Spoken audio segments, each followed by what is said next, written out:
Bonjour à tous. Aujourd'hui, les porte-paroles de la coordination nationale sont réunis pour vous passer un petit message. Alors voilà, ça fait maintenant plusieurs semaines qu'on est mobilisés et pas pour rien contre la loi travail, parce qu'on est dans une société où 50% des étudiants sont obligés de travailler, où 25% des jeunes sont au chômage, et je vous parle même pas du pourcentage au chômage dans les banlieues, où mal logement, emploi précaire,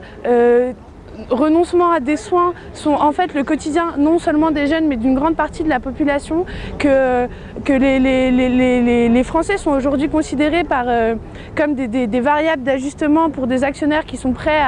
à virer des gens ou à baisser les salaires pour leur propre profit, et que clairement cette société-là, on n'en veut pas, on n'en veut plus, et c'est pour ça qu'on est là aujourd'hui pour vous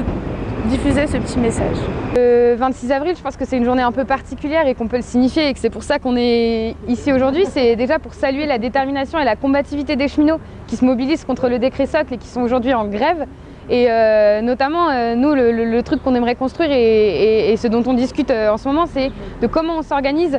pour qu'il y ait une reconductible, non seulement pour les cheminots, ce qui aurait été merveilleux, c'est que ce soit à partir d'aujourd'hui, mais de manière générale, il y a le 28 qui s'annonce comme une journée nationale de grève générale. Et la question qui reste en suspens, c'est comment on s'organise après pour avoir un plan de bataille commun. Parce que ce qui nous manque, c'est pas la colère, c'est pas la détermination, c'est pas la combativité, c'est des cadres d'organisation qui nous permettent de penser ensemble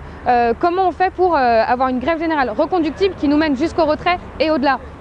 Parce que si on regarde un peu ce qui s'est passé ces derniers mois, pour les étudiants, on est en grève depuis le 9 mars et on attendait avec impatience que les travailleurs nous rejoignent, ce qui s'est passé le 31. Et le 31, c'était une journée importante dans la construction de la mobilisation, tant quantitativement, parce qu'on était plus d'1 million dans la rue, que qualitativement, parce que c'était les premières mises en œuvre des jonctions entre tous les secteurs mobilisés. Et on voit que ça a donné naissance à ce qu'on appelle maintenant Nuit debout, c'est-à-dire la volonté très claire de ne pas se contenter de journées d'action isolées une fois par mois, mais au contraire de ne pas rentrer chez soi, de continuer la lutte en permanence. Et ce qui s'annonce le 28, c'est la perspective de faire un nouveau saut à nouveau, parce que le soir, il y a une rencontre qui est organisée entre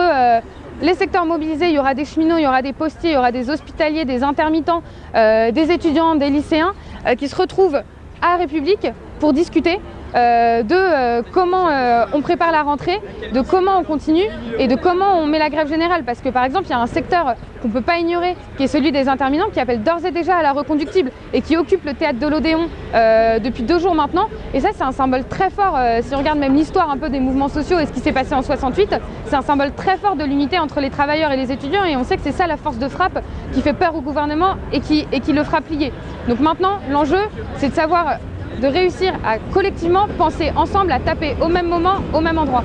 Le 28 avril, ce ne sera pas la fin du mouvement, au contraire, ce n'est que le début du mouvement. En effet, le mois de mai, c'est un mois très chargé au niveau de la mobilisation, à commencer par le 1er mai, la journée internationale des travailleurs et travailleuses, grosse journée de mobilisation. Et ensuite, le 3 mai, c'est la journée où le projet de loi de la loi travail sera présenté à l'Assemblée nationale. Nous ne faisons pas confiance à cette Assemblée nationale qui vient de reconduire l'état d'urgence pour 2 mois. Notre revendication reste toujours la même, c'est celle du retrait de la loi travail.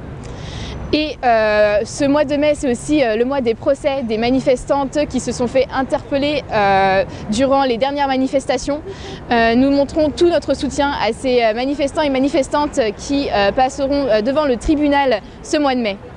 Et pour finir, je vais rappeler un slogan qu'on chante souvent en manifestation, c'est tous ensemble qu'il faut lutter, car c'est tous ensemble qu'on doit gagner.